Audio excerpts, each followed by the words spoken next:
سورہ ال عمران کی آیت نمبر 11 میں اللہ سبحانہ تعالیٰ کا کہنا ہے کاداب آل فرعون والذین من قبلہم کذبوا بآیاتنا فأخذہم اللہ بذنوبہم واللہ شدید العقاب۔ کادابی دو الفاظ کا مجموعہ ہے، پہلا لفظ کا اور دوسرا داب۔ ناظرین، داب کے معنی ہیں آہستہ آہستہ، مرحلہ بمرحلہ، سٹیپ بائی سٹیپ آگے بڑھنا، یعنی ارتقا کرنا۔ اللہ سبحانہ و تعالیٰ اس وقت موجودہ انسانوں کو مخاطب کرتے ہوئے کہہ رہا ہے کادابی آل فرعون والذین من قبلہم، یعنی اے وہ لوگوں جو اس وقت دنیا میں آباد ہو، جیسے تم آہستہ آہستہ، مرحلہ بمرحلہ، سٹیپ بائی سٹیپ آگے بڑھتے بڑھتے، یعنی ارتقا کرتے ہوئے آج اس مقام پر پہنچے ہو جسے تم ترقی کا نام دیتے ہو۔ آج دنیا جس مقام پر ہے جسے تم جدیدیت کا نام دیتے ہو، اپنے لیے دنیا کو جنت قرار دے رہے ہو، آسائشوں، سہولتوں اور آسانیوں کا نام دیتے ہو، بالکل ایسے ہی آہستہ آہستہ، مرحلہ بمرحلہ، سٹیپ بائی سٹیپ آگے بڑھتے بڑھتے کئی مراحل طے کرنے کے بعد اسی مقام پر پہنچے تھے آل فرعون اور وہ لوگ جو ان سے پہلے تھے، یعنی قوم نوح، قوم عاد، قوم سمود، قوم لوط اور قوم شعیب یعنی قوم مدین وغیرہ۔ یعنی ناظرین غور کریں، آج جسے سائنسی ترقی کا نام دیا جاتا ہے، آج دنیا جس مقام پر پہنچ چکی ہے ان ایجادات میں، کیا یہ سب راتوں رات ہوا؟ کیا دنیا آج اس مقام پر راتوں رات پہنچ گئی، اچانک اس مقام پر پہنچ گئی؟ کیا یہ سب اچانک ہی وجود میں آ گیا؟ کیا یہ محض دنوں، مہینوں یا سالوں میں ہوا، یا پھر یہ صدیوں کا سفر ہے؟ ایک وقت تھا جب اس کی ابتدا ہوئی، جیسے درخت کا پہلا مرحلہ اس کا بیج ہوتا ہے، بالکل ایسے ہی اس ترقی کے نام پر آج دنیا جس مقام پر پہنچ چکی ہے اس کی بھی ایک وقت ابتدا ہوئی، اور پھر آہستہ آہستہ،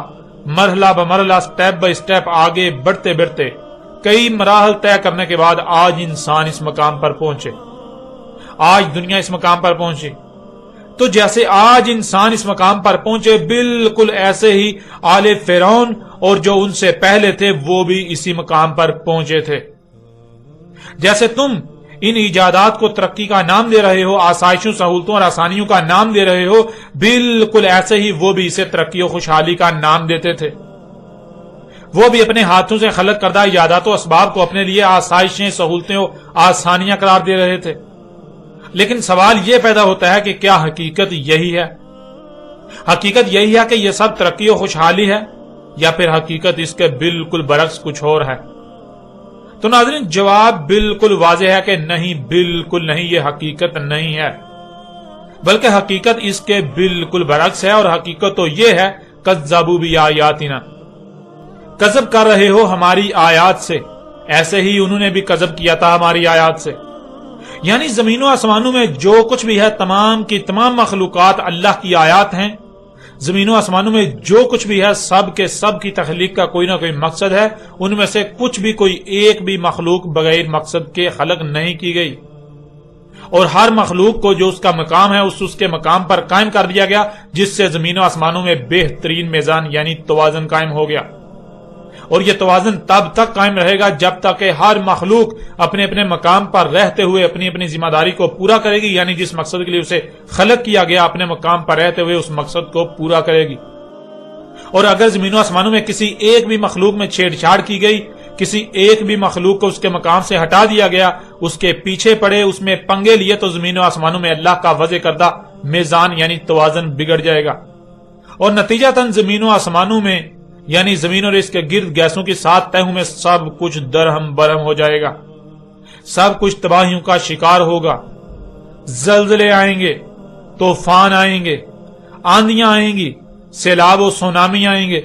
زمین کے پیدا کرنے کی صلاحیت غیر معمولی حد تک متاثر ہو جائے گی، موسم بگڑ جائیں گے، درجہ حرارت دن بدن بڑھتا چلا جائے گا، گلیشیئر پگھل کر سطح سمندر بڑھتی جائے گی، بیماریاں اور اموات ناقابل یقین حد تک بڑھتی ہی چلی جائیں گی، فضا انتہائی زہریلی گیسوں سے بھر جائے گی جس میں سانس لینے سے تکلیف اور طرح طرح کی بیماریوں کا سامنا کرنا پڑے گا، اموات کا سامنا کرنا پڑے گا۔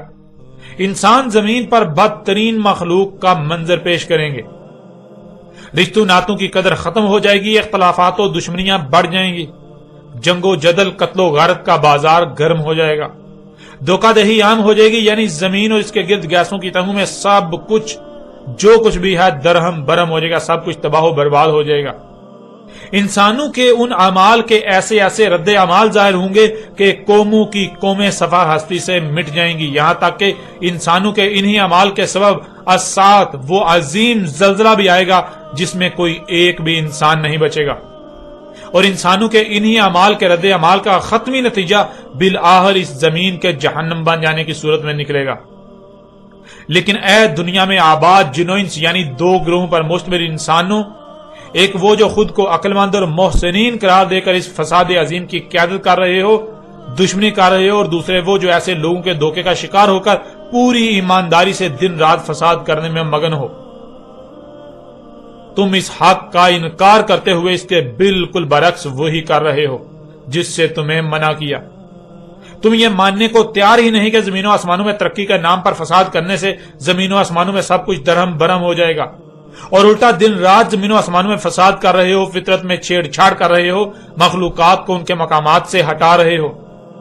بالکل یہی سب انہوں نے بھی کیا جو تم سے پہلے اس زمین پر آباد تھے، یعنی آل فرعون اور ان سے پہلے جو قومیں زمین پر آباد تھی انہوں نے بھی بالکل یہی کیا۔ وہ بھی بالکل یہی کہتے اور سمجھتے رہے جو کچھ آج تم کہہ اور سمجھ رہے ہو۔ جیسے تم یہ سمجھتے ہو کہ یہ ترقی دن بدن بڑھتی ہی چلی جائے گی، دنیا ایسے ہی چلتی رہے گی، ہمیں کوئی زوال نہیں، بالکل یہی ظن ان کا بھی تھا۔ لیکن کیا وہ سچے ثابت ہوئے؟ اور کیا آج تم سچے ثابت ہوئے؟ آنکھیں کھولو اور دیکھو، تمہیں کائنات کے ذرے ذرے میں یہ قانون نظر آئے گا کہ وقت تھمتا نہیں، اور نہ ہی کوئی شے ہمیشہ آگے کو ہی بڑھتی رہتی ہے کہ اسے کوئی زوال نہ آئے، بلکہ جب بیج بوتے ہو تو ننھا سا پودا نکلتا ہے جو دن بدن ارتقا کرتا ہے، یعنی آہستہ آہستہ مرحلہ بمرحلہ آگے بڑھتا ہے۔ ایک وقت آتا ہے جب وہ اپنی انتہا کو پہنچ جاتا ہے اور اس کے بعد اس کا زوال شروع ہو جاتا ہے، یہاں تک کہ اس کا نام و نشان مٹ جاتا ہے۔ تم اپنی ہی ذات میں غور کرو، جب تمہاری پیدائش ہوتی ہے تو تم ہر لحاظ سے کمزور ہوتے ہو، پھر جیسے جیسے وقت گزرتا ہے تو تم ارتقا کرتے ہو، یعنی آہستہ آہستہ مرحلہ بمرحلہ قوت میں، ذہانت میں، شعور میں آگے بڑھتے ہو۔ لیکن بالآخر ایک وقت آتا ہے جب بلندی پر مزید آگے بڑھنا ناممکن ہو جاتا ہے، یعنی وہ بلندی کی انتہا ہوتی ہے جسے تم جوانی کا نام دیتے ہو، پھر زوال شروع ہوتا ہے، یہاں تک کہ تمہارا نام و نشان ہی مٹ جاتا ہے، تمہیں موت آ جاتی ہے۔ تو کیا تم اپنے ظن کے مطابق آگے ہی بڑھتے رہو گے اس فساد عظیم میں جسے تم ترقی کا نام دے رہے ہو؟ تم سمجھ رہے ہو کہ دنیا ایسے ہی چلتی رہے گی جیسے چل رہی ہے، تو کیا حقیقت میں ایسا ہی ہوگا؟ حقیقت میں دنیا ایسے ہی چلتی رہے گی؟ نہیں، بالکل نہیں، بلکہ فَأَخَذَهُمُ اللَّهُ بِذُنُوبِهِمْ۔ عقل کے اندو ذرا اپنی آنکھیں کھول کر دیکھو، آج تمہیں جن زلزلوں کا سامنا ہے، آج پوری دنیا زلزلوں کی لپیٹ میں ہے، تو کس وجہ سے؟ تمہارے انہی اعمال کے سبب جنہیں تم ترقی و خوشحالی کا نام دے رہے ہو، تمہارے زمین کی مائننگ کرنے سے، پہاڑوں کو کاٹنے سے، ان کی مائننگ کرنے سے، انہیں ان کے مقامات سے ہٹانے سے، زمین سے خام تیل و گیسوں سے سمیت قدرتی وسائل کے نام پر فساد عظیم کرنے سے آج پوری زمین زلزلوں کی لپیٹ میں ہے۔ اپنی آنکھوں سے دیکھ لینے کے باوجود، انجام آنکھوں کے سامنے ہونے کے باوجود بھی اندھے کے اندھے ہو، تمہیں کچھ نظر ہی نہیں آ رہا۔ آج پوری دنیا سیلابوں اور طوفانوں کی زد میں ہے، تو یہ سیلاب و طوفان تمہارے اپنے ہی ہاتھوں سے کیے ہوئے مفسد اعمال کا انجام ہے جنہیں تم ترقی کا نام دیتے ہو۔ پوری دنیا کے موسم درہم برہم ہو چکے تمہارے اپنے ہی ہاتھوں سے کیے ہوئے مفسد اعمال کے سبب۔ طرح طرح کی بیماریوں کے سیلاب نے تمہیں گھیرا ہوا ہے تو تمہارے اپنے ہی ہاتھوں سے کیے ہوئے انہی مفسد اعمال کے سبب۔ آج تمہیں ہر طرف سے انہی مخلوقات نے گھیر رکھا ہے جو کہ اللہ کی آیات ہیں، جنہیں تم اللہ کی آیات تسلیم کرنے کو تیار ہی نہیں۔ اے دل کے اندو، بالکل یہی سب ان قوموں نے بھی کیا تھا جو تم سے پہلے زمین پر آباد تھی، اور ان کا انجام بھی ان کے اپنے ہی ہاتھوں سے کیے ہوئے مفسد اعمال کے سبب انتہائی برا ہوا کہ انہیں نشان عبرت بنا دیا گیا۔ لیکن اس کے باوجود تم نے ان سے عبرت حاصل نہ کی،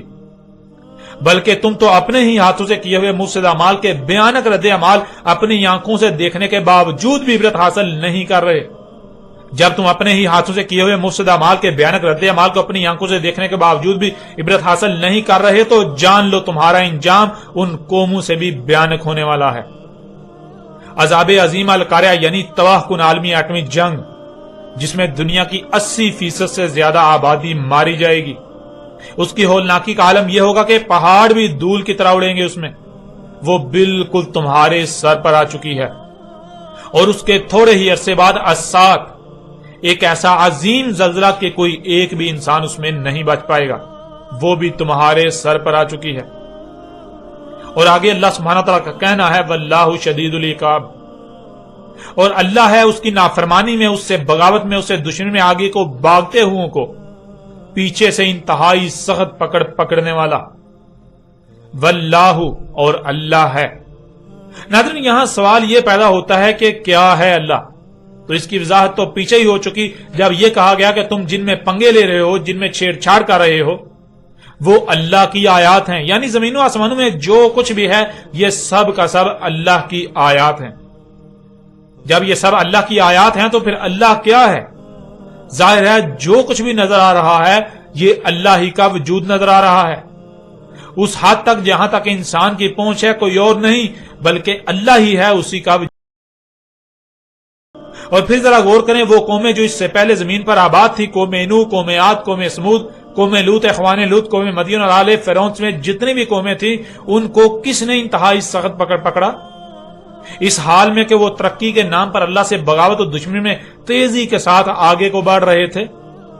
کیا زمین و آسمانوں میں جو کچھ ہے انہی نے نہیں پکڑا تھا؟ فطرت نے ہی انہیں نہیں پکڑا تھا؟ کیا فطرت نے ہی ان کا نام و نشان نہیں مٹایا تھا؟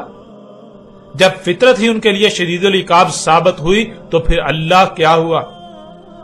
ظاہر ہے جنہیں تم مخلوقات کا نام دیتے ہو یہ اللہ ہی کا تو وجود ہے، یہ اللہ ہی کی تو آیات ہیں، اور جب آیات اسی کی ہیں تو پھر اللہ کیا ہوا؟ جو کچھ بھی نظر آ رہا ہے اسی اللہ ہی کا تو وجود نظر آ رہا ہے۔ تو آج تم جو ترقی کے نام پر، سائنسی ترقی اور خوشحالی کے نام پر، صنعتی انقلاب اور جدیدیت کے نام پر تیزی کے ساتھ آگے کو دوڑ رہے ہو، جان لو اللہ تمہیں پیچھے سے انتہائی سخت پکڑنے والا ہے۔ آج اگر تمہیں یہ بات سمجھ نہیں آتی، آج اگر تمہیں ہمارا یہ متنبہ کرنا ناگوار گزرتا ہے تو جان لو ہم تمہیں پیچھے سے انتہائی سخت پکڑنے والے ہیں، اور تب تم مانو گے، لیکن تب تمہارا ماننا تمہیں کوئی نفع نہیں دے گا، تب تم چیخو گے، چلاؤ گے، لیکن تب تمہارا چیخنا چلانا تمہیں کوئی نفع نہیں دے گا، اور یہ جو کچھ بھی تم نے خلق کیا ہے ان میں سے کوئی ایک بھی شاید تمہیں ہماری پکڑ سے نہیں بچا سکے گی۔ ناظرین، یہی بات اللہ سبحانہ و تعالیٰ نے ایسی ہی باقی دو آیات سورہ الانفال کی آیت نمبر 52 اور 54 میں کہی۔ سورہ انفال کی آیت نمبر 52 میں اللہ سبحانہ تعالیٰ کا کہنا ہے قَدَابِ آلِ فِرْعَوْنَ وَالَّذِينَ مِن قَبْلِهِمْ كَفَرُوا بِآيَاتِ اللَّهِ فَأَخَذَهُمُ اللَّهُ بِذُنُوبِهِمْ إِنَّ اللَّهَ قَوِّيٌّ شَدِيدُ الْعِقَابِ، یعنی جس طرح آہستہ آہستہ مرحلہ بمرحلہ سٹیپ بائی سٹیپ آگے بڑھتے بڑھتے ارتقا کرتے ہوئے آج تم اس مقام پر پہنچے ہو جسے تم ترقی و خوشحالی کا نام دیتے ہو، بالکل ایسے ہی آل فرعون اور وہ لوگ جو ان سے پہلے اس زمین پر آباد تھے اس مقام پر پہنچے تھے۔ یہ جو کچھ بھی تم ترقی کے نام پر کر رہے ہو یہ تم اللہ کی آیات سے کفر کر رہے ہو، یعنی تم یہ ماننے کو تیار ہی نہیں کہ زمین و آسمانوں میں جو کچھ بھی ہے یہ اللہ کی آیات ہیں۔ جیسے تمہارے جسم میں خلیے ہیں، ہر خلیہ اور ہر خلیے پر ہر مخلوق تمہاری آیت ہے، تمہارے اعضاء تمہاری آیات ہیں، بالکل ایسے ہی زمین و آسمانوں میں جو کچھ بھی ہے یہ سب کا سب اللہ کی آیات ہیں۔ تم اللہ کی ذات میں چھیڑ چھاڑ کر رہے ہو، تم اللہ کے ساتھ پنگے لے رہے ہو، اللہ کے ساتھ دشمنی کر رہے ہو، اور تم اسے ماننے کو تیار ہی نہیں۔ جب تم اسے ماننے کو تیار ہی نہیں تو جان لو پس یہ جو تمہیں آج پکڑا جا رہا ہے، بیماریوں، مصیبتوں، تکالیف، زلزلوں، سیلابوں، رزق کی کمیوں سمیت طرح طرح کی ہلاکتوں کی صورت میں یہ اللہ ہی ہے جو تمہیں تمہارے اپنے ہی ہاتھوں سے کیے ہوئے مفسد اعمال کے سبب پکڑ رہا ہے۔ اس میں کچھ شک نہیں اللہ قوی ہے۔ یہ جو تم مشینوں، اسلحے و بارود وغیرہ کے نام پر قوت میں سب سے بڑھ کر ہونے کے دعوے دار بنے ہوئے ہو اور سمجھتے ہو کہ تمہیں کوئی زوال نہیں، تمہیں اب دنیا سے کوئی ہلا نہیں سکتا، مٹا نہیں سکتا، تو جان لو اللہ قوی ہے۔ جب اللہ تمہیں پکڑتا ہے زلزلے کی صورت میں، جب اللہ تمہیں پکڑتا ہے طوفان کی صورت میں، بیماریوں کی صورت میں، طرح طرح کی ہلاکتوں و تباہیوں کی صورت میں، فرقہ در فرقہ آپس میں ایک دوسرے سے لڑوانے کی صورت میں، تو تب تمہاری قوت کہاں جاتی ہے؟ تب تمہاری یہ ترقی، یہ جدیدیت، یہ تمہارے اسباب و وسائل کہاں جاتے ہیں؟ تب تمہارے اپنے ہی ہاتھوں سے ترقی کے نام پر خلق کردہ اسباب کہاں جاتے ہیں؟ اور اگر اس کے باوجود بھی تمہیں سمجھ نہیں آتی، تم واپس اللہ سے رجوع کرنے یعنی فساد کو ترک کرتے ہوئے فطرت پر انحصار کرنے کی بجائے فطرت سے بغاوت میں ہی آگے بڑھتے ہو، تو جان لو اللہ قوی ہے، وہ آگے بھاگنے والوں کو پیچھے سے انتہائی سخت پکڑنا جانتا ہے، اور جیسے تم سے پہلی قوموں کو پکڑا ایسے ہی تمہیں بھی پکڑا جانے والا ہے۔ اس طرح سورہ انفال کی آیت نمبر 54 میں اللہ سبحانہ وتعالی کا کہنا ہے، کَعَدَابِ آلِ فِرْعَوْنَ وَالَّذِينَ مِن قَبْلِهِمْ كَذَّبُوا بِآيَاتِ رَبِّهِمْ فَأَهْلَكْنَاهُمْ بِذُنُوبِهِمْ وَأَغْرَقْنَا آلَ فِرْعَوْنَ وَكُلٌّ كَانُوا ظَالِمِينَ۔ ناظرین، اس آیت میں اللہ سبحانہ وتعالی کا وہی کہنا ہے جو پیچھے کہا گیا۔ اس آیت میں مزید یہ بات واضح کر دی گئی کہ اللہ نے اگر انہیں ہلاک کیا اور آل فرعون کو غرق کیا تو ایسا نہیں کہ اللہ ظالم ہے، یہ ظلم اللہ نے نہیں کیا، ظالم اللہ نہیں بلکہ ظالم وہ تمام کے تمام خود تھے، وہ خود ظلم کرتے رہے، اپنے مفسد اعمال کے سبب زمین و آسمانوں میں جو کچھ بھی ہے اس میں ظلم یعنی کمیاں کرتے رہے۔ آج یہ جو زلزلے، طوفان، تباہیاں آ رہی ہیں، طرح طرح کی بیماریاں، ہلاکتیں آ رہی ہیں، یہ ظلم اللہ نہیں کر رہا بلکہ یہ ظلم تم کر رہے ہو۔ اس وقت جو دنیا میں آباد انسان ہیں یہ خود اپنے ہی ہاتھوں سے ہی ظلم کر رہے ہیں، یہ اپنے ہاتھوں سے مفسد اعمال کے سبب زمین و آسمانوں میں ظلم کر رہے ہیں۔ جب ظلم کیا جائے گا تو ظاہر ہے ظلم کا بدلہ بھی تو ظلم ہی ظاہر ہوگا، جو اپنے ہی ہاتھوں سے کیے ہوئے ظلم کا ہی رد عمل ہوگا، جیسے آج انسان ظلم کر رہے ہیں، اور ان کے ظلم کا بدلہ بھی ظلم ہی کی صورت میں ظاہر ہو رہا ہے۔ جب آپ زمین و آسمانوں میں اللہ کے وضع کردہ میزان یعنی توازن میں خسارہ کریں گے تو ظاہرہ ہلاکتیں تو آئیں گی۔ اب اگر اس سب کے باوجود بھی کوئی ظلم ہی کرتا ہے، اللہ کی آیات سے کفر ہی کرتا ہے، اللہ کی آیات سے کذب ہی کرتا ہے، اور وہ فساد میں ہی آگے بڑھتا ہے، تو وہ جان لے عذاب عظیم بالکل سر پر آ چکا۔ اب ناظرین، یہاں تک یہ جان لیں کہ جیسے آج آپ اپنی آنکھوں سے دیکھتے ہیں کہ پوری دنیا کے انسان نہ صرف ایک ایسے منظم ترین گروہ کی صورت اختیار کر چکے ہیں جن کا مقصد و مشن ایک ہی ہے، بلکہ ایک تنظیم کی صورت میں پورے منظم طریقے سے اپنی اپنی صلاحیتوں کو بروئے کار لاتے ہوئے اس مقصد و مشن کو پورا کر رہے ہیں۔ پوری دنیا کے انسانوں کا اصل میں ایک ہی مقصد و مشن ہے، ایک ہی محور ہے جس کے گرد گھوم رہے ہیں، جس کا طواف کر رہے ہیں، ایک ایک عمل اسی کے لیے کر رہے ہیں، اور وہ ہے زمین و آسمانوں میں ترقی کے نام پر فساد۔ بالکل ایسے ہی آل فرعون اور ان سے پہلے والوں نے کیا۔ پوری دنیا کے انسان اس مقصد و مشن کو پورا کرنے کے لیے دو گروہوں میں تقسیم ہیں، ایک وہ جو اس مقصد و مشن میں رہنما کا کردار ادا کر رہا ہے، جیسے کہ حکومتیں، ملٹی نیشنل کمپنیاں، سیاستدان، سرمایہ دار طبقہ، سائنسدان، پروفیسرز، ڈاکٹرز، انجینئر سمیت ایسے ہی باقی انسان، اور دوسرے وہ جو ان کی ماتحتی میں یا ان کے چنگل کا شکار ہو کر خواہ اپنی رضامندی سے یا کسی بھی مجبوری کے نام پر ان کے دجل و دھوکے کا شکار ہو کر ان کی غلامی کر رہے ہیں۔ جیسے ایک کمپنی ہوتی ہے تو اس میں ایک طبقہ کمپنی کے کرتا دھرتاؤں پر مشتمل ہوتا ہے، اور دوسرا طبقہ پیٹ یا اپنی خواہشات کو اپنی مجبوری کا نام دے کر ان کی غلامی کر رہا ہوتا ہے۔ ان میں پہلا طبقہ یعنی وہ انسان جو زمین و آسمانوں میں کیے جانے والے فساد کی قیادت کر رہے ہیں، وہ یاجوج، اور جو ان کی قیادت میں پیٹ بھرنے کے نام پر یا اپنی خواہشات کی اتباع میں یا مجبوریوں کے نام پر فساد کر رہے ہیں، یہ ماجوج ہیں۔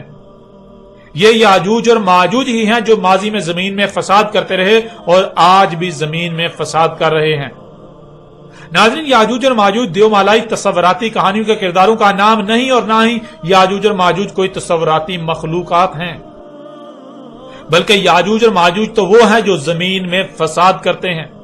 اس وقت یاجوج اور ماجوج وہ ہیں جو زمین میں فساد کر رہے ہیں، زمین کی مخلوقات کو ان کے مقامات سے ہٹا رہے ہیں، زمین میں پنگے لے رہے ہیں، اللہ کی آیات میں پنگے لے رہے ہیں، ان کو چھیڑ چھاڑ کر رہے ہیں۔